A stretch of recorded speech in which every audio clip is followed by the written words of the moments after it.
चाहे वो हाँ करे या उसकी हाँ ना की परवाह नहीं कर रहे हैं, बस तू है मेरी। अब यही गाने सुन सुन के तो लड़के कोई किसी को पकड़ के और उसके साथ यदि दुराचार करता है तो प्रेरणा तो बॉलीवुड से मिल रही है ना।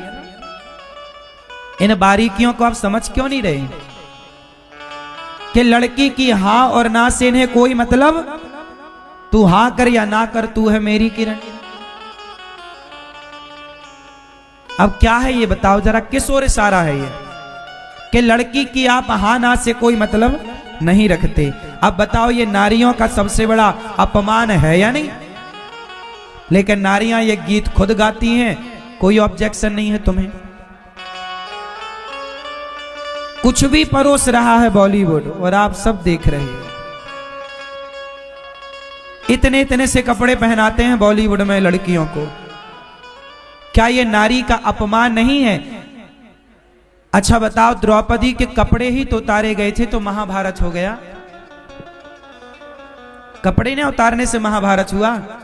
और आजकल बॉलीवुड तो कपड़े उतरवा के परोसता है, टीवियों पे इतने इतने से कपड़े पहनाता। क्या स्त्रियों को खड़े होकर नहीं बोलना चाहिए कि भाई ये स्त्रियों को इस तरह से अश्लीलता से क्यों पेश कर रहे हो? एक नारी यदि समाज में निर्वस्त्र खड़ी हो जाए तो समाज दौड़ करके उसे ढक देता है कि भाई क्या कर रही हो तुम, निर्वस्त्र क्यों हो, ये कपड़े ढक लो। क्यों जी ढका जाता है? नारी को ढका जाता है कि उघारा जाता है? बोलो, नारी उघारी हुई अच्छी लगती है कि ढकी हुई? बोलो। लेकिन बॉलीवुड तो उघार रहा है। कोई पिक्चर उठाकर देख लो, सब में अश्लील चित्र हैं। कौन बोले? लेकिन एक अनिरुद्धाचार्य के कहने से क्या होगा? जब तक ये लाखों मेरी माताएं नहीं विरोध करेंगी। क्यों भाई, ये बहनों को तुम अश्लीलता क्यों बना रहे हो? बंद करो ये। सालों के घर में घुस के मारने की जरूरत है नालायकों के।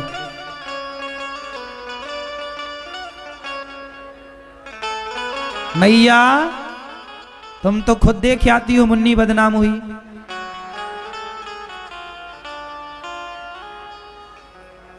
तो विरोध काहे नहीं करती हो? ये काहे तुम ये अश्लील चित्र लगाए हो?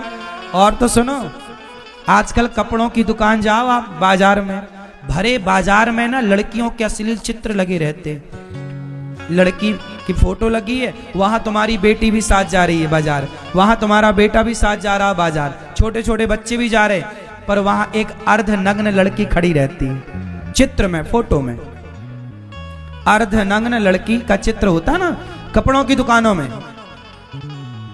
जहां महिलाओं के कपड़े मिलते हैं, वहां पर अर्धनग्न चित्र है। तुम क्या तुम्हारी अक्ल मारी गई, बुद्धि मारी गई? तुम्हें खुद अच्छा लग रहा है, इसलिए ये विरोध नहीं हो रहा। पहले तो दुर्योधन का मन था कि तुम्हारे कपड़े उतारे जाएं, दुशासन उतार कपड़े, हम देखेंगे द्रौपदी को कि ये निर्वस्त्र कैसी दिखती है। आज दुनिया तुम्हें निर्वस्त्र देखना ही तो चाहती है। जब तुम खुद दिखाने को तैयार हो तो देखने वाले का जा क्या रहा है? ये समझ तो तुम्हारी स्त्रियों में होनी चाहिए ना, तुम बहन बेटियों में अक्ल होनी चाहिए ना।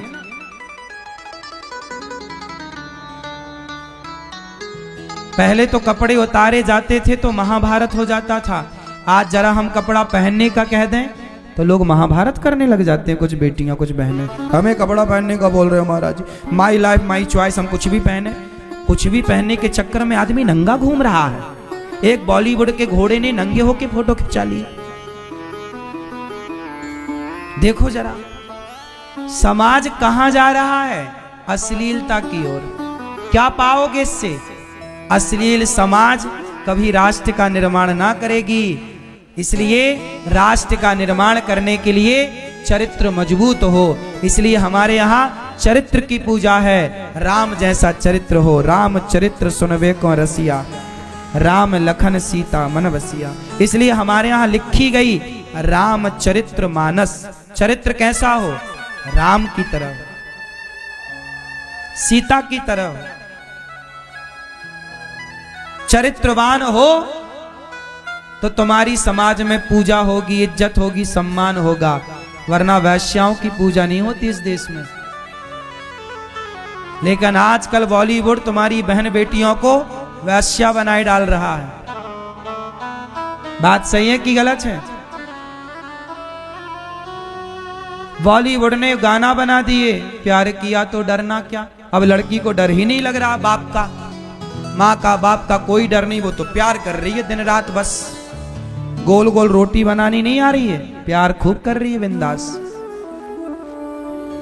बाप ने पढ़ने भेजा है लाखों खर्च करके, वो पढ़ाई में मन नहीं लग रहा, प्यार में मन लग रहा है, क्योंकि गाना सुना ना, प्यार किया तो डरना क्या। मैया तुम देखती हो पिक्चरें, मूवियां, अर्धनग्न मूवियां नहीं देखती?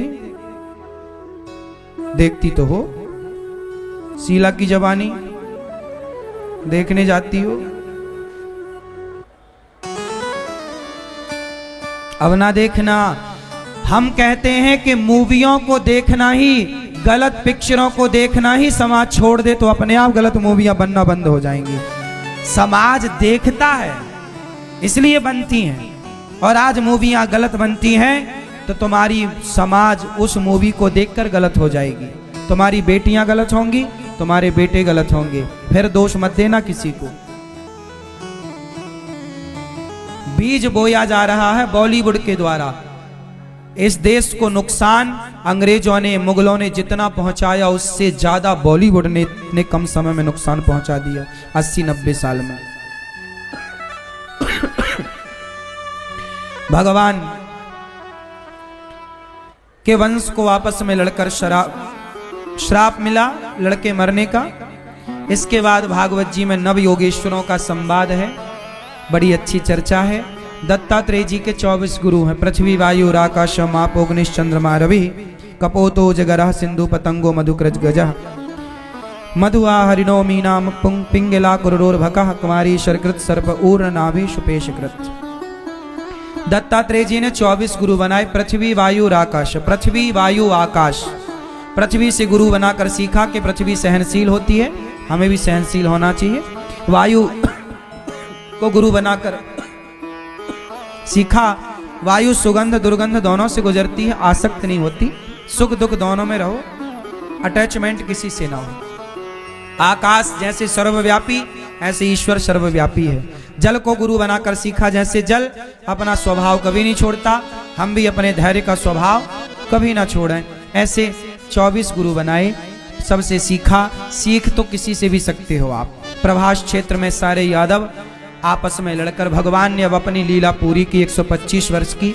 भगवान ने अपनी गोपियों को, ग्वाल वालों को, यशोदा मैया को, नंद बाबा को, देवकी वसुदेव सबको अपने निज धाम ससम्मान भेजते हैं गोलोक। जब भगवान सबको भेज दिए तो अपने आपस में जो श्राप गांधारी का भी था, आपस में लड़कर के पूरा यदुवंश आपस में लड़कर समाप्त हुआ। और भगवान श्री कृष्ण के जब पूरी लीला हुई और जब भगवान के पांव में बहेलिये ने बाण मारा, ये बहेलिया पिछले जन्म में राजा बाली था। राम ने छिपके मारा ना, बाली ने कहा छिपके क्यों मारा? राम जी बोले भाई अगले जन्म में तू मार लेना।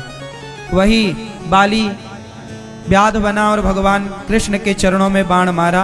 भगवान अपनी लीला पूरी करके जब जाने लगे, पूरे आपस में बच्चे लड़ गए, सब भगवान के धाम चले गए। लड़ाई वड़ाई कुछ नहीं थी, ये जाने का क्रम था और लीला थी। गांधारी माँ का श्राप था, माँ के श्राप को सत्य करना था। अब भगवान पे कोई श्राप राप तो लागू होता नहीं है देखो, लेकिन भगवान मान रखते हैं सबका, तो श्राप का मान रखा और आपस में लड़ करके गए। गांधारी ने यही तो कहा जैसे हमारे बच्चे आपस में लड़के मर गए, तुम्हारा भी वंश आपस में लड़ेगा। चल मैया तेरा बात स्वीकार करते, लड़ गए, आपस में चले गए। ये लीला है, इसे ये ना सोचना कि भगवान के बच्चे आपस में क्यों लड़ रहे हैं, ये लीला थी।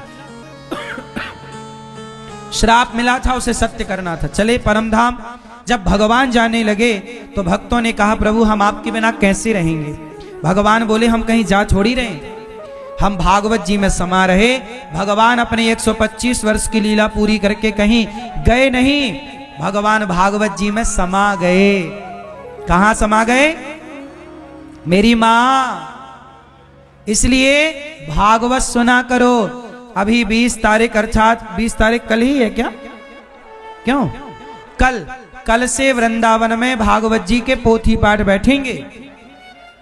आप भी अपनी माता के लिए, पिता के लिए आप भी भागवत सुनो। जो भागवत की कथा सुनता है ना, भगवान उसकी व्यथा को सुन लेते हैं। तुम सुनो भगवान की कथा, भगवान सुनेंगे तुम्हारी व्यथा। आप भागवत सुनेंगे, निश्चिंत रहिएगा। भागवत सुनने वाला पुण्यात्मा होता है, भगवान के धाम जाता है। और जीवन में कोई जाने अनजाने में पाप हो जाते हैं, उन सभी पापों से मुक्ति भागवत जी से मिल जाती है। इसलिए आप भी अपने माता पिता को भागवत सुनवाइए। आप भी अपने बच्चों के नाम से भागवत जी करा सकते हैं। कल से वृंदावन में भागवत जी के पाठ बैठेंगे। आप भी आइए वृंदावन। कल से दास अनिरुद्ध वृंदावन में रहेगा। फिर वहाँ भगवान की कथाओं के बाद फिर प्रतिष्ठा, गौरी गोपाल भगवान की प्रतिष्ठा का क्रम स्टार्ट हो जाएगा। तो आप आइएगा गौरी गोपाल भगवान का दर्शन करने। और वृंदावन में ना हमारी 290 वृद्ध माताएं रहती हैं। कितनी माताएं रहती हैं? 290।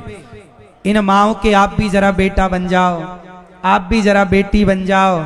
आप भी इन माओं को 2 रोटी का सहयोग जरूर करना। ये सोचना कि आपकी एक माँ गौरी गोपाल आश्रम में है, थोड़ी दवाई का सहयोग करना। 290 माताएं हैं ना, अकेला ये दास अनिरुद्ध कैसे करेगा? जब तक आप जनता जनार्दन का सहयोग नहीं होगा, कैसे काम होगा? विनती मेरी बस इतनी सी कि आप भी इन माओं के बेटा जरूर बनिएगा। इन माओं के लिए हमें आपसे कुछ नहीं चाहता, केवल इतना कि आप 290 माताओं को कुछ मत दो, केवल दवाइयों का थोड़ा सहयोग करो और भोजन का आप इतना कर लो मेरी माँ कि आपकी तरफ से आज माताओं को भोजन बट जाए, कि आज आप कहो कि मेरी ओर से 290 माताएं हैं टोटल। तो 290 माताओं को आज आपकी तरफ से दाल चावल सब्जी रोटी बट जाए। तो किसी की तरफ से रात्रि को दूध बटता है ना, सब माओं को 1-1 गिलास, तो 290 गिलास तो दूध ही हो गया। एक दिन की दूध की सेवा आप कर लो, एक दिन के नाश्ते की सेवा आप कर लो, एक दिन भोजन की सेवा आप कर लो। जब थोड़ा थोड़ा आप बांट लेंगे ना तो काम हो जाएगा। क्यों मेरी माँ? और मैं आपसे रोटी ही तो मांग रहा हूँ, कौन सी दौलत मांग रहा हूँ? कि आप उन माताओं को भोजन दीजिए, अन्नदान कीजिएगा। ये सोचिए कि आपकी एक माँ गौरी गोपाल आश्रम में रह रही है। वो माताएं रहती हैं जिनके बेटे घर से निकाल देते हैं, कोई उनकी सेवा करने वाला नहीं होता। ऐसी बेसहारा जरूरतमंद माताएं गौरी गोपाल में आश्रय पा रही हैं। आप सबका सहयोग रहेगा तो निश्चिंत रहिएगा, माताओं का आशीर्वाद आपको जरूर मिलेगा। उन माताओं के लिए एक वृद्धाश्रम और बन रहा है कि और कोई माँ आए तो उनकी व्यवस्था वहाँ पर हो। तो आश्रम के निर्माण में भी आप थोड़ा थोड़ा दान कर सकते हैं। एक कमरा बनवा के माँ को दे दें या एक कमरे की छत डलवा दें। एक माँ को आप गोद ले लो कि भाई एक माँ को मैं गोद लेता हूँ कि इनके खाने पीने की सेवा की दवाई की मैं व्यवस्था करूँगा। गौरी गोपाल गुरुकुल भी है वृंदावन में, 150 विद्यार्थी पढ़ते हैं, है ना। हमारे गोल्ड मेडलिस्ट भैया श्री सर्वज्ञ भूषण जी दारागंज प्रयागराज से आए हैं और ये बच्चों को पढ़ाते हैं, है ना, पढ़ाते हैं ये। आपसे बस मेरी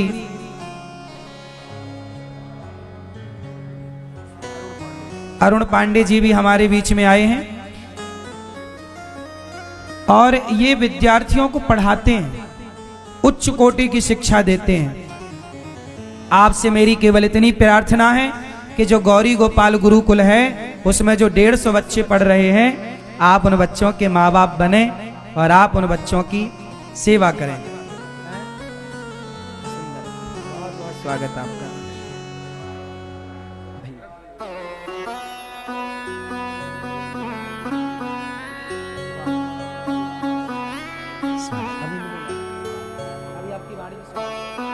हाँ, आप भी एक बच्चे को गोद लीजिए और आप भी एक बेटे के माँ बनिए।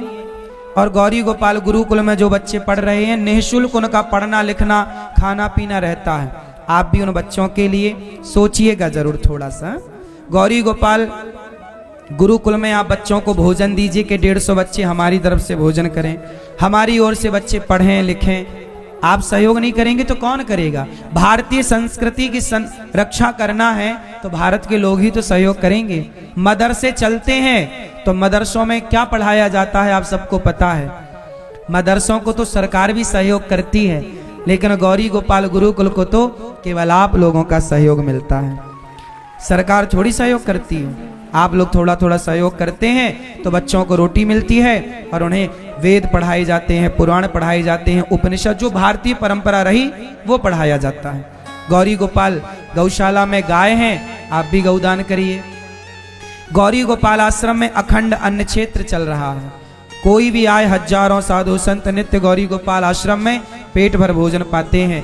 आप भी संतों को भोजन बंटवाइए। एक दिन का कि आज आपकी ओर से हजारों साधु संतों को भोजन बांटा जाए। अन्नदान की सेवा से आप भी जुड़ें। कितना भी हो, कुछ भी हो, अन्नदान करना चाहिए। हजारों साधु संत भोजन पाएं आपकी ओर से। प्रयागराज जी में जो चल रहा है अन्नदान अन्न क्षेत्र, आप भी प्रयागराज जी में बंटवाओ कि आपकी ओर से यहाँ अन्नदान हो। वृंदावन में जो अन्न क्षेत्र चल रहा है, हजारों संत भोजन कर रहे हैं। आप भी अपनी ओर से प्रयागराज जी में जो कुंभ के मेले में गौरी गोपाल अन्न क्षेत्र चल रहा है, हजारों भक्त पा रहे हैं, आप भी अपनी तरफ से भोजन बंटवाइए। आओ उनके नाम सुनते हैं जिन्होंने प्रयागराज जी में अपनी ओर से अन्नदान कराया है।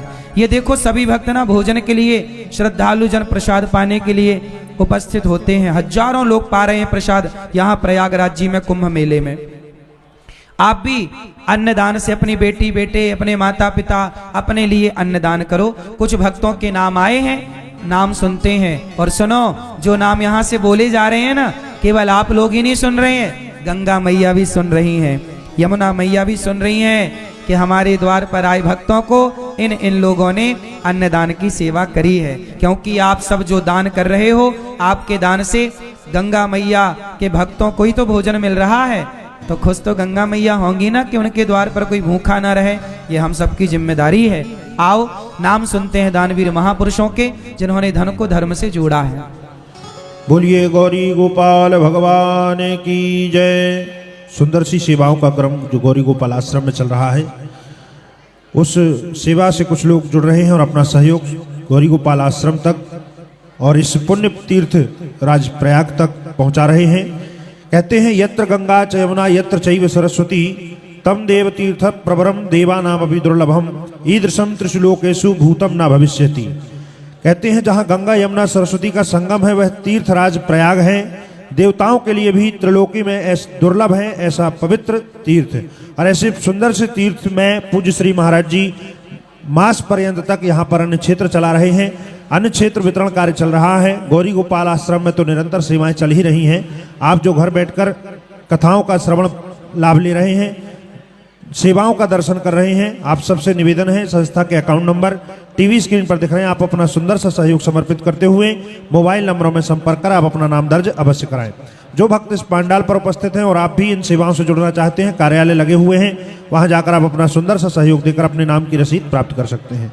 श्री ऋषभ कुमार हसपुरा बिहार से आप 11,000 रुपए का सहयोग समर्पित कर रहे हैं। शकुंतला देवी श्री सुखगुरी प्रसाद गुप्ता जी मध्य प्रदेश से 25,000 रुपए का सहयोग समर्पित कर रहे हैं। ऋतिक प्रयागराज से 5,000 रुपए, पुष्पा चौरसिया प्रयागराज से 2100 रुपए, अतुल कुमार गर्ग प्रयागराज से आप 21,000 रुपए का सहयोग समर्पित कर रहे हैं। राकेश कुमार पटेल जौनपुर से आप भी 2100 रुपए का सहयोग समर्पित कर रहे हैं। मंजू देवी कोलकाता से 11,000 रुपए, सुनीता देवी उड़ीसा से 21 रुपए, अमित गर्ग जी मेरठ से 5100 रुपए एवं सुनंदा भुवनेश्वर से 21 रुपए, सुशीला जी उड़ीसा से 21 रुपए, कृष्णकांत जी कोलकाता से 21 रुपए, प्रेम शंकर जी मथुरा से 31 रुपए, इंद्रेश कुमार अग्रवाल मुरादाबाद से 21 रुपए का आप सहयोग समर्पित कर रहे हैं। बहुत बहुत धन्यवाद।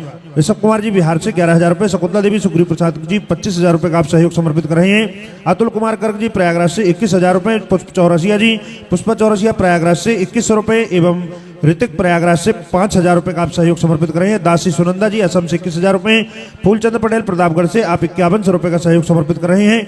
सुंदर सी सेवा से पुष्पा चौरसिया जी आप भी 21 रुपए का सहयोग समर्पित कर रही हैं। नमन कुमार तन्नू अन्नू जी पटना बिहार से 2500 रुपए का सहयोग समर्पित कर रहे हैं। मंजू जोशी जी मेरठ से 5100 रुपए, लड्डू गोपाल जी मोजाराम जी माली चेन्नई से 5100 रुपए एवं सुमन तिवारी जी गोरखपुर से 5000 रुपए का आप सहयोग समर्पित कर रही हैं। बुलंद सिदार जी रामगढ़ से आप बुंदराम सिदार जी रामगढ़ से छत्तीसगढ़ से 11000 रुपए का सहयोग समर्पित कर रहे हैं। तेज प्रकाश श्रेष्ठ जी भगवती श्रेष्ठ काठमांडू नेपाल से 5000 रुपए का आप सहयोग समर्पित कर रही हैं। बहुत बहुत धन्यवाद, बहुत बहुत साधुवाद। सभी दानदाताओं को बहुत बहुत धन्यवाद। हम आप सभी दानदाताओं के लिए बिहारी जी से प्रार्थना करते हैं, माँ भगवती गंगा से प्रार्थना करते हैं कि आप इसी प्रकार सहयोग की भावना बनाए रखें, अपना सहयोग इसी प्रकार समर्पित करते रहें, आप हमेशा स्वस्थ रहें और बिहारी जी की कृपा आप पर बनी रहे। पूज्य श्री महाराज जी के द्वारा जो भी सेवा प्रकल्प गौरी गोपाल आश्रम वृंदावन में चलाए जा रहे हैं, प्रयागराज में अन्य क्षेत्र चल रहा है, संस्था के अकाउंट नंबर टीवी स्क्रीन पर दिख रहे हैं। आप अपना सुंदर सा सहयोग इन सेवाओं के लिए समर्पित करते हुए मोबाइल नंबरों में संपर्क करना, आप अपना नाम दर्ज अवश्य कराएं। पूज्य श्री महाराज जी के द्वारा 20 जनवरी से 26 जनवरी पुनः श्रीमद् भागवत कथा के पाठ बिठाले जा रहे हैं। आप भी पोथी यजमान बन सकते हैं। अपने पितरों की प्रसन्नता के लिए, आप अपनी संकल्प की सिद्धि के लिए, मनोकामना की पूर्ति के लिए 20 से 26 जनवरी पोथी यजमान आप बन सकते हैं। अब आइए इसी क्रम के साथ चलते हैं पूज्य श्री महाराज जी के चरणों में। जय श्री कृष्णा, जय श्री राधे। भगवान अपनी लीला पूरी करके परम धाम को जब गए, भगवान के जाते ही कलयुग आ गया। परीक्षित जी के 7 दिन पूरे हो गए। तक्षक ने डसा है, परीक्षित जी की परम सदगति हुई। सुखदेव भगवान अंतिम उपदेश दे करके जब चले गए, परीक्षित जी की सदगति हुई तो जनमेजय ने यज्ञ करके सर्पों को मारना चाहा। संतों के कहने से उन्होंने यज्ञ छोड़ा और तक्षक बचे। महात्म्य की चर्चा पूरे 7 दिन की सूची में आपको सुनाऊं। पहले दिन महात्म्य की कथा आपने सुनी, दूसरे दिन कुंती स्तुति भीष्म स्तुति, तीसरे दिन ध्रुव चरित्र, चौथे दिन जन्मोत्सव, 5वें दिन बाल लीला, 6वें दिन रुक्मणी मंगल। आज सुदामा चरित्र के संग मेरे संग बोलिए नाम संकीर्तनम यस्य, नाम संकीर्तनम यस्य सर्व पाप प्रणाशनम, सर्व पाप प्रणाशनम, प्रणामो दुख समनस, प्रणामो दुख समनस, तम नमामि हरिम परम, तम नमामि हरिम परम। बोलो हे नाथ, मैं आपको कभी भूलूं नहीं। हे नाथ, मैं आपको कभी भूलूं नहीं। 7 दिन दास अनिरुद्ध ने जो आपको कहा, सुनाया, कोई मेरी वाणी से अपराध बना हो तो मुझे अपना बेटा, भाई, दास, सेवक जानकर क्षमा कीजिए। प्रयागराज में आकर, गंगा मैया के तट में आकर बहुत अच्छा लगा। पूज्य महाराज जी, लक्ष्मी नारायण मंदिर वाले पूज्य स्वामी जी, ये दास अनिरुद्ध सदा आपका ऋणी रहेगा। आपकी करुणा और आपकी कृपा के कारण ही मुझे ये प्रयागराज जी का दर्शन हुआ, गंगा स्नान करने का मौका मिला।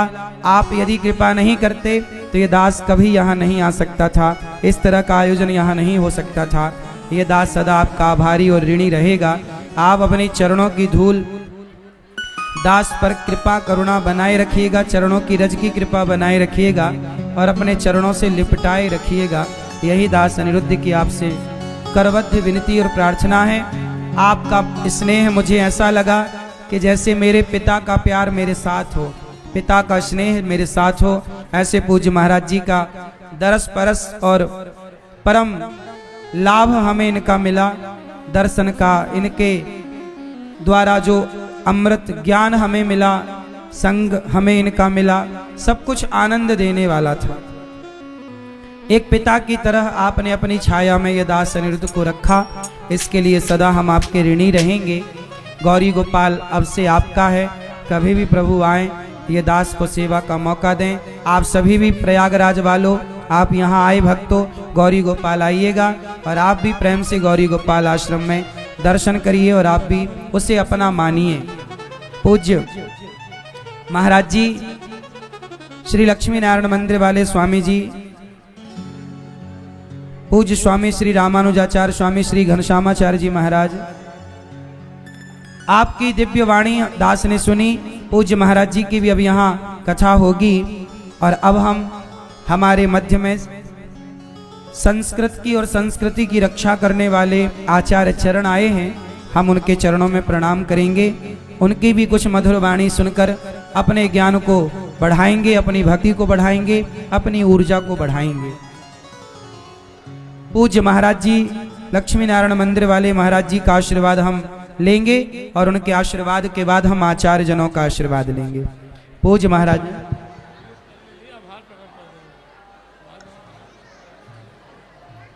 पूज्य हमारे भैया गोल्ड मेडलिस्ट भैया श्री सर्वज्ञ भूषण जी।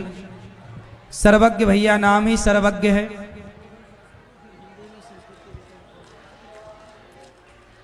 जी नमस्कार संस्कृताय। मेरा नाम सर्वज्ञ भूषण है और मैं वृंदावन में आप ही की तरह एक बार भगवान का दर्शन करने के लिए गया था। तो जो मैंने वहाँ अपनी आँखों से देखा, तो चूँकि मैं संस्कृत का विद्यार्थी रहा हूँ तो मैं संस्कृत ही खोज रहा था। मैं अपनी आँखों से जिस गुरुकुल को देख करके आया हूँ और जिन वृद्ध माताओं की सेवा को मैंने वहाँ देखा है, वैसे तो महाराजा श्री भगवान कृष्ण के ही परिवार के हैं, क्योंकि भगवान कृष्ण के परिवार का ही एक नाम अनिरुद्ध था, शायद आप जानते हैं सब, इतनी भागवत कथा आपने सुनी है। तो यदि जीवंत तो इस युग में जीवंत आपको कृष्ण का परिवार देखना हो तो एक बार वृंदावन में गौरी गोपाल हम सबको जाना चाहिए। मुझे जाने का अवसर मिला। भगवान कृष्ण का की हो चुकी वो लीला भूमि है और जिस प्रकार से संस्कृत का गुरुकुल आपने शुरू किया है महाराज जी, तो मैं ज़रूर चाहूँगा कि हम चूँकि संस्कृत के ही शिक्षक हैं, संस्कृत के छात्र हैं, तो मैं और हमारे साथी अरुण जी दोनों लोग कभी आएंगे और हमारी सेवा यही हो सकती है कि हम लोग चूँकि जीवन भर संस्कृत ही पढ़े हैं और संस्कृत ही पढ़ाए हैं, तो निश्चित रूप से कुछ 10 दिन 15 दिन या महीने भर जितना भगवान की इच्छा होगी। और मैं उम्मीद करता हूँ कि अरुण सर इस युवा पीढ़ी में मुझे जितना मतलब मैं जितना जानता हूँ उस हिसाब से, यदि पाणिनि को तो मैंने नहीं देखा, पर यदि जीवंत पाणिनि होते तो शायद अरुण सर जैसे ही होते। वाह।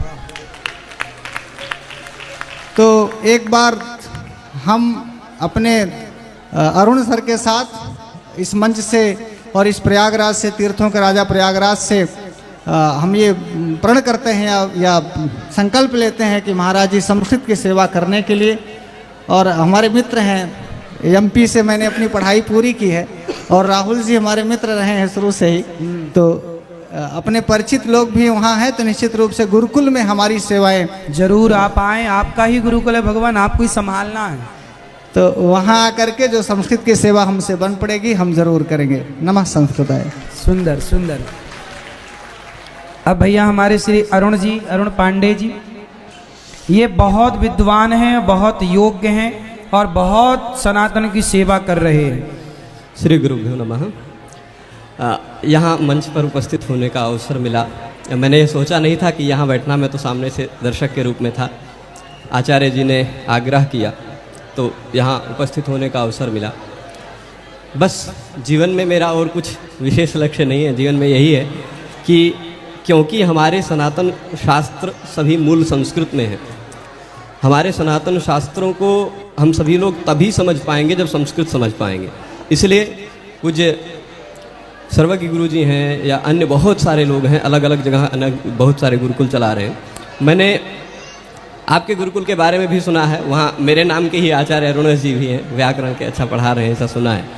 और मुझे तो गुरु जी की कृपा से अयोध्या में अवसर मिल गया है। अयोध्या में ही अब पूज्य जगत गुरु स्वामी जी के घर वहीं पढ़ाते हैं। तो जीवन में लक्ष्य ये है कि अधिक से अधिक संस्कृत ग्रंथों का शब्दशः पढ़ाएं, क्योंकि विडंबना यह है कि पंक्ति पंडित आजकल कम मिलते हैं जो पंक्तिशः ग्रंथों को अपने बुद्धि में रखें, और पंक्तिशः अपने ग्रंथों को बुद्धि में रखेंगे तभी तो हम जान पाएंगे अपने धर्म ग्रंथों के रहस्य को। तो किसी भी ग्रंथ को परीक्षा की दृष्टि से न पढ़कर पंक्तिशः एक एक पंक्ति के रहस्यों को समझते हुए ये यदि समझा जाए तो बहुत अच्छा रहे। उसी उद्देश्य को लेकर के कुछ जितना भगवान हमसे करवाएंगे, जितना हमें निमित्त बनाकर करवाएंगे, उतना इस जीवन में किया जाएगा। और आपके गुरुकुल में भी आप चंदौली में मिले थे तो आपने एक बार आदेश किया था कि एक बार आगमन हो, पर अब सरकारी सेवा में नियुक्त होने के कारण छुट्टियों की एक विडंबना रहती है। जब अवसर मिलेगा, आचार्य तिवारी भैया ने कहा है कि अगले महीने कुछ कार्यक्रम है, तो यदि अनुकूलता हुई तो उसमें आगमन का कष्ट करूँगा, प्रयास करूँगा कि वहाँ के भी छात्र, क्योंकि वहाँ हमसे वरिष्ठ हैं, आचार्य शुक्ला गुरु जी के शिष्य हैं, वो पढ़ाते हैं, तो उनके भी दर्शन का और वहाँ के गुरुकुल का भी लाभ उठाने का प्रयास करूँगा। धन्यवाद। बहुत सुंदर, बहुत सुंदर। आप आएँ, आपका स्वागत है। ये तो हमारा सौभाग्य होगा कि आप विद्वानों के चरण पढ़ेंगे। अब हमारे ऋषि भैया जो परम विद्वान हैं भैया, आपकी भी दिव्य वाणी हम सब सुनेंगे। नमः शुभाभ्यः। मंचस्थ विराजमान अनंत श्री शुभलंकृत श्रीमद जगद्गुरु रामानुजाचार्य स्वामी घनश्यामाचार्य जी महाराज जी, व्यासपीठ को शोभायमान कर रहे हैं हमारे अनुजकल्प श्री अनिरुद्धाचार्य जी महाराज। और आज तो हमारे 3 अनुज हैं और 2 अनुज संस्कृत के विलक्षण ऐसे मिले, एक अरुणेश जी और एक हमारे अरुण पांडे जी, और हमारे मित्रवर सर्वज्ञ भूषण जी हैं। इनकी गृहिणी भी महान विदुषी हैं, अष्टाध्यायी की, अरुण पांडे जी का, और इनकी छोटी बालिका है 2 वर्ष की, अष्टाध्यायी उसको कंठस्थ है 2 वर्ष में। संस्कृत से ही संस्कृति और संस्कार की संरक्षण है और उसका संवर्धन है। यदि हमारी संस्कृत सुरक्षित नहीं है तो हमारी संस्कृति भी सुरक्षित नहीं है और हमारा संस्कार भी सुरक्षित नहीं है।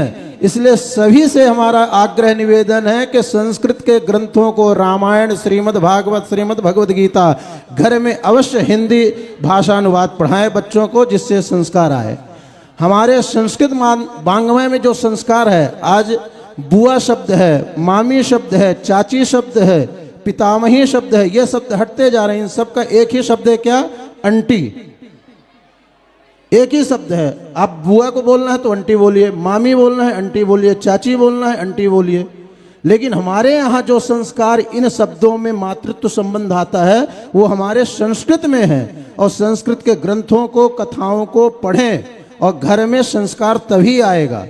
इस बॉलीवुड के और पाश्चात्य संस्कृति के परिवेश से बाहर आए, निकलें, उसमें मत जाएं, और हमारी तभी सनातन धर्म संरक्षण बचेगा। वर्तमान में जैसे हमारे अनुज अरुण पांडे जी, ये जब पीजीटी में थे और इनका प्रोफेसर पद पर नियुक्ति हुई तो हमने इनसे एक वचन लिया कि आप अयोध्या में निवास करोगे और संस्कृत बालकों को निःशुल्क पढ़ाओगे। ये अपने कमाए हुए धन से 10 लाख रुपए लगा करके संस्कृत के छात्रों को सारी सुविधा दे करके पढ़ा रहे हैं, टोटल ऑनलाइन। चाहे वह लघु सिद्धांत कौमुदी, सिद्धांत कौमुदी, न्याय सिद्धांत मुक्तावली, साहित्य के ग्रंथों का, और इस समय श्रीमद् वाल्मीकि रामायण का स्वाध्याय करा रहे हैं। ऐसे हमें समर्पित संस्कृत के छात्र और अध्यापकों का, विद्वानों का सम्मान सभा में और सभी को करना चाहिए। यही संस्कृत के संरक्षण है हमारे आने वाले समय के, और तभी हमारा देश जो है यह सनातन धर्म संरक्षित रहेगा। क्योंकि एक एक शब्द से जो ये पढ़ा रहे हैं, और दूसरे हैं अरुणेश जी आपके यहाँ पढ़ा रहे हैं, व्याकरण के अच्छे विद्वान हैं। हमने आमंत्रित कर दिया है कि ये हमने कह दिया तो ये मान लीजिए कि अनिरुद्ध जी कह दिए हैं, और वहाँ पर भारत के समस्त विद्वज्जन आ रहे हैं। आप अवश्य आइए। आप व्यासपीठ के माध्यम से सनातन धर्म की संरक्षणता के लिए इतना प्रयत्नशील हैं, जो निर्भयता होकर बोल रहे हैं। आज इसकी परमावश्यक है। आज हमारे यहाँ धर्मांतरण हो रहा है, छोटे छोटे बच्चों का जो ब्रेन वॉश किया जा रहा है उससे बचें। अपने बच्चों को संस्कारित बनाएं, उनको अपने देवताओं के बारे में बताएं कि भगवान कृष्ण की लीलाएं क्या है, राम जी की क्या क्या है।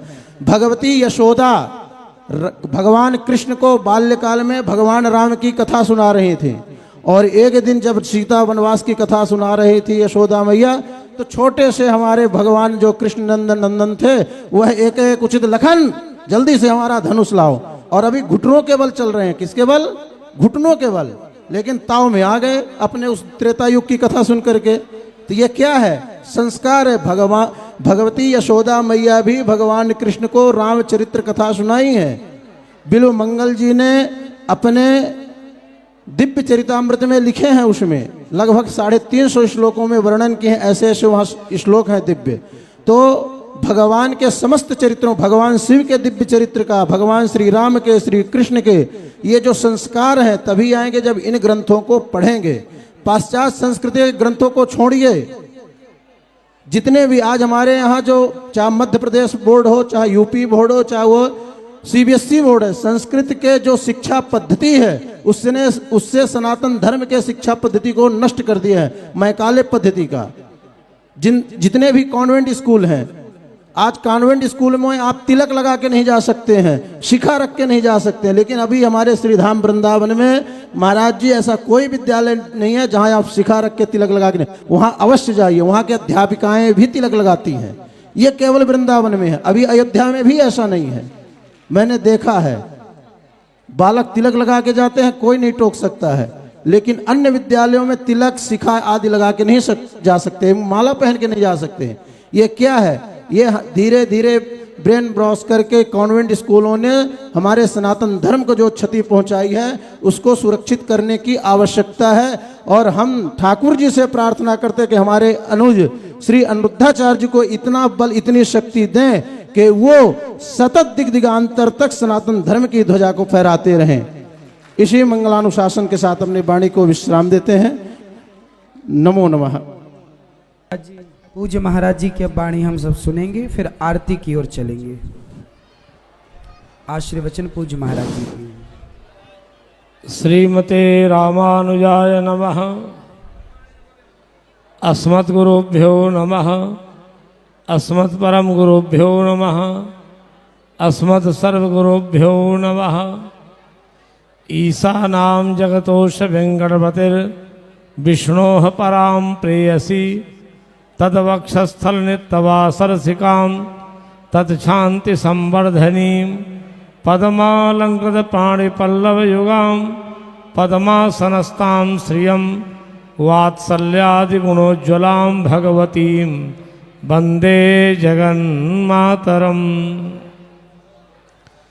अकारण करुणा बल वाले भगवान श्रीमन नारायण जी की कृपा से माँ भागीरथी के दिव्य तट पर मंचस्थ व्यासपीठ विराजमान डॉक्टर श्री अनिरुद्धाचार्य जी महाराज गौ गौरी गोपाल वृद्धाश्रम श्रीधाम वृंदावन से हमारे बीच मंचस्थ श्री स्वामी है ग्रीवाचार्य जी, जो 1 महीना राम कथा सुनाते हैं। अब प्रारंभ करेंगे कल से राम कथा प्रारंभ हो जाएगी, आज से ही प्रारंभ हो जाएगी अगर मौका मिला तो, वो केवल बस मौका मिले।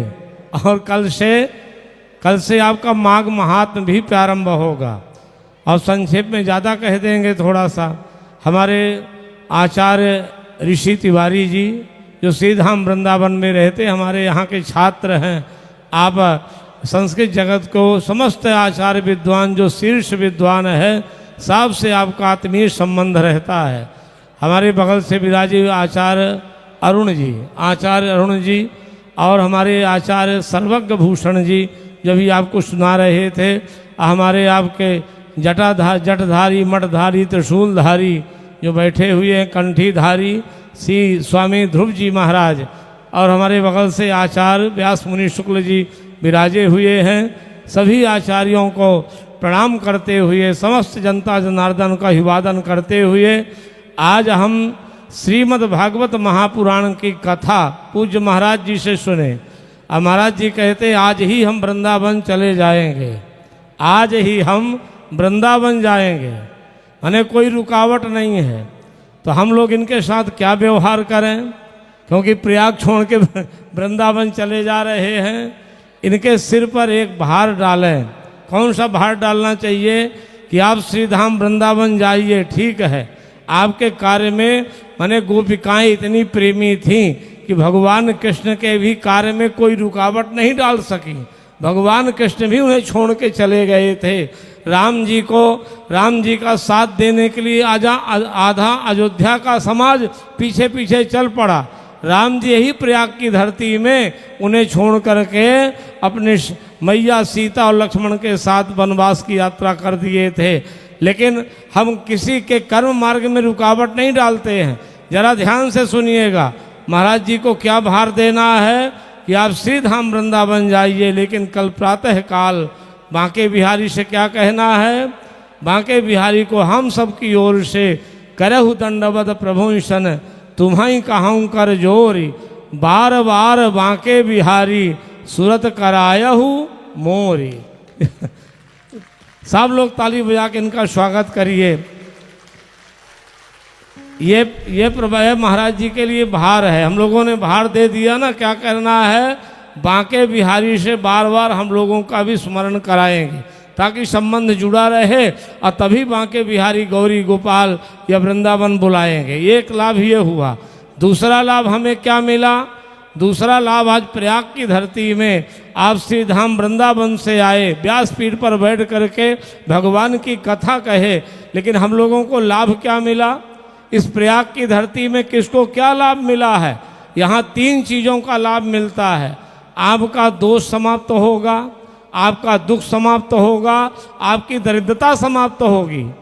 क्यों समाप्त होगी? क्योंकि प्रयाग की धरती इस बात का प्रमाण दे रही, प्रमाणित कर रही कि 3 चीज़ें यहाँ समाप्त होती हैं।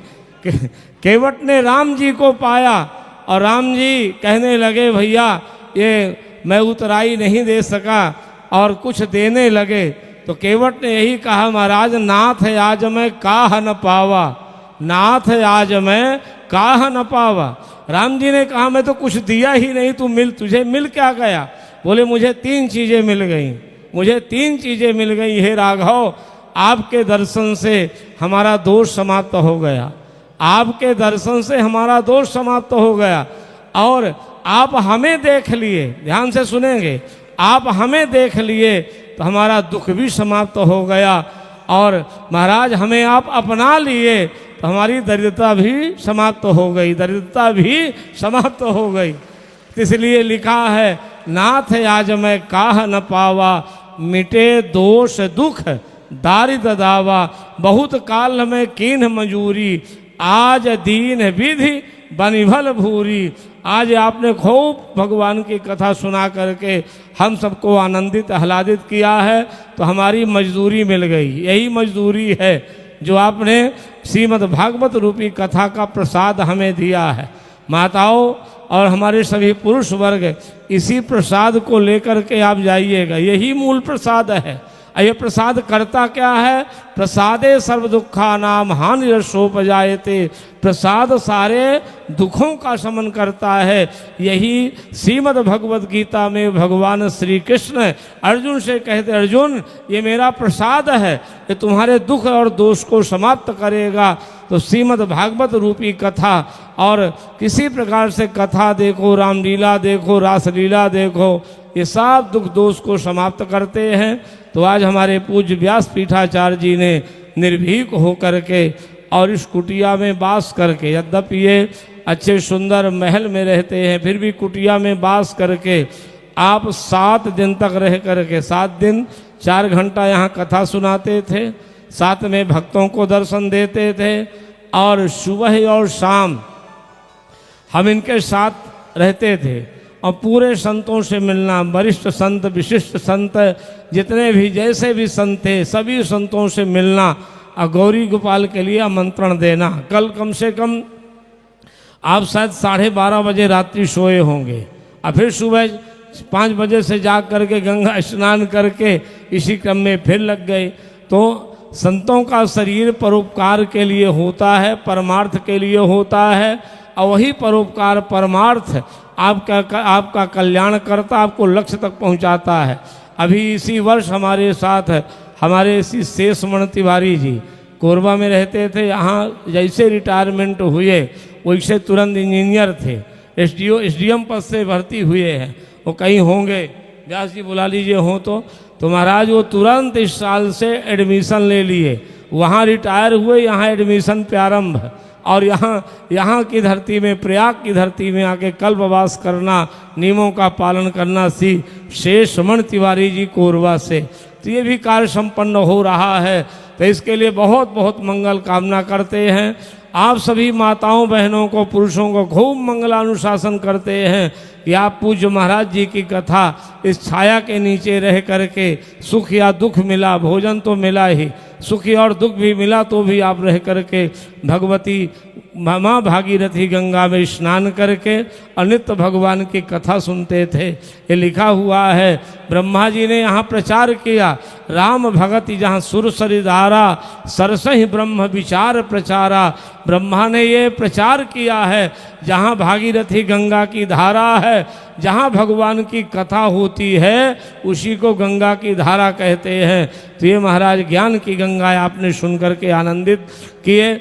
और हम ये सब चाहते हैं कि महाराज जी 7 दिन तक रहे, जो भी आपको कष्ट हुआ हो, दुख हुआ हो, सुख हुआ हो। और हमें महाराज जी से ये प्रार्थना है, इसको जब आप श्री धाम वृंदावन जाएंगे तो सारा एक दुख भूल जाएगा आपका। वहाँ वृंदावन जाते ही दुख भूल जाएगा, आपको सुख का अनुभव होने लगेगा। क्योंकि यहाँ ठंडे जल में स्नान करना पड़ा, जहाँ गीजर के पानी से लोग स्नान वृंदावनवासी करते हैं, यहाँ ठंडे पानी में स्नान करना पड़ा। और यहाँ हवा में रहना पड़ा, और हवा में चलना पड़ा, पैदल चलना पड़ा, बालू में लेटना पड़ा। ये सारा सुख है, ये सारा जितना जो दुखमय है, ये सब सुख में बदल जाएगा। तो ये आनंद हमें आपको प्राप्त हो रहा है। और पूज्य महाराज जी का हम भूर भूर प्रशंसा करते हुए, और अगर महाराज जी ये कह रहे हैं कि हमने ऐसी गलती की हो तो भक्त लोग संत लोग हमें क्षमा करेंगे। तो हम पूज्य महाराज जी से निवेदन कर रहे हैं कि 12 साल तक आप ऐसे ही गलती करते रहिए, हम लोग उसको ध्यान नहीं देंगे। जैसे आप कथा सुनाए, अन्न क्षेत्र चलाए, 12 साल तक इसी तरह की गलती आप दोहराते रहिए और ये लाभ मिलता रहे। अब हम लोगों का संबंध है, माने प्रयाग के धरती से संबंध सीधे बांके बिहारी भगवान गौरी गोपाल से जुड़ गया है। और महाराज जी कह रहे हैं कि सदा रहो पूरे आवत जाता, सब मम प्रिय, सब लोग मुझे प्रिय हो, साहब गौरी गोपाल आते जाते रहना। तो प्रयाग तो आते ही हो, वहाँ भी जाना तो आपका निश्चित ही रहता है। तो प्रयाग में तो 1 महीना ही एक ऐसा है जो विशाल मेला लगता है, माघ मेला। यहाँ तो सब आते हैं, देव दनुज किन्नर नर श्रेणी, सब देख लीजिए जितने सब हैं, देव भी हैं, दनुज भी हैं, किन्नर भी हैं, नरसेणी भी हैं, असुर भी हैं जो गंगा के विरोधी हैं, देवताओं के विरोधी हैं, साधु महात्माओं के दुश्मन हैं, संस्कृत जगत के दुश्मन हैं। इन चंदनधारी, लटधारी, मठधारी, जटधारी जितने संत हैं इनके दुश्मन हैं, फिर भी वो भी गंगा स्नान कर रहे हैं। देव दनुज किन्नर नरसेणी, सादर मज्जहि सकल त्रिवेणी। गंगा जी तो उस तरह से हैं जैसे माँ अपने भोजन कर रही हो, बेटा वहीं पर शौच आदि क्रिया कर दे तो भी माँ लिए हुए भोजन करती रहती है। उसी तरह से माँ भागीरथी गंगा है, कोई उसका दुश्मन भी हो तो भी कृपा करके गंगा जी उन्हें भी आशीर्वाद प्रदान करती हैं। यही गंगा की कृपा है, यही गंगा की महत्ता है, यही लाभ हमें प्राप्त होता है। याद रखो, गंगा के किनारे बैठने वाले हम तीर्थ पुरोहितों से पूछे, मल्लाहों से पूछे कि आप दिन भर नौका में बैठे लाभ मिलता है? बोले महाराज दिन में चाहे कुछ हो चाहे न हो, जब हम जाते हैं तो हमारा जेब भरा रहता है, उनकी बोरियां भरी रहती हैं, उसको ले करके हम जाते हैं। ये गंगा जी प्रत्यक्ष देती हैं। गंगा जी यहाँ नहीं, केवल हमें आपको नहीं देती है, सीता जी को भी गंगा जी ने सर्वस्व दिया है। सीता जी ने यही कहा था, हे गंगा मैया हम वनवास के लिए जा रही हैं, लेकिन पति देवर संग कुशल बहोरी, आप हमें वापस कर दोगी ना? तो गंगा जी ने कहा तब आप क्या करोगी? बोले आपकी पूजा करेंगे, आय करो जही पूजा तोरी। और वही गंगा जी ने फिर आशीर्वाद दिया, जाओ सीते। तब सीता जी प्रसन्न हुई, गंग वचन सुन मंगल मूला। सीता जी एकदम अनुकूल समझ करके चल दी। और वही सीता जी 14 वर्ष बाद लौटी। इतना प्रसन्नता था कि महाराज गंगा जी को भूल गई। और जब भूल गई तो राम जी याद दिलाते, सीते जिसके लिए तुमने संकल्प लिया था गंगा पूजन के लिए, उसे तुम भूल रही हो। तुरंत सीता ने कहा मैंने क्या संकल्प लिया था? बोले गंगा पूजन के लिए, आय करो जही पूजा तोरी। तो राम जी कहते, तब देखी सुरसरी पुनीता, राम कहा प्रणाम करो सीता। हे सीते आप प्रणाम करके आशीर्वाद प्रदान करो।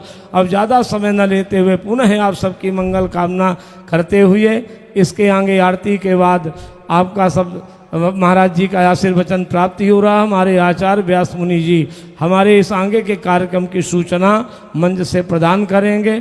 आइए आप सबकी भूर भूर मंगल कामना करते हुए व्यासपीठ को पुनः साष्टांग प्रणाम करते हुए, और जो भी गलतियां हुई हो तो महाराज जी उन गलतियों को सब गंगा जी में छोड़ देंगे।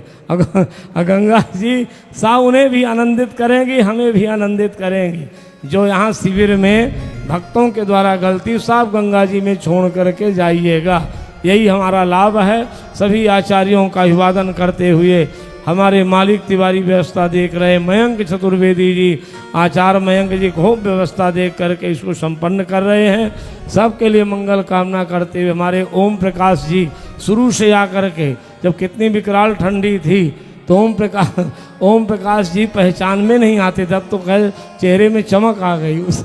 उस समय पहचान में नहीं आ रहे थे। और हमारे राहुल जी नित्य भक्तों को आशीर्वचन दे के संकेत दे के गौरी गोपाल की बढ़ोतरी कर रहे थे। सभी आपके जितने संगीत के आचार्य हैं, सभी वर्कर हैं, जितने भी आपके रसोई भंडारी, क्योंकि जड़ दिखाई नहीं पड़ता है, रसोई भंडारी इतने महाराज कार्य में लगे हुए हैं कि सबको प्रसाद दे रहे हैं, करा रहे हैं। 40 लोगों की टीम लगी हुई है। हमारे दुआवल के दुबे जी 7 दिन तक बैठ कर के श्रीमद् भागवत महापुराण की कथा सुने। उनके पूरे परिवार के लिए हम मंगल कामना करते हैं।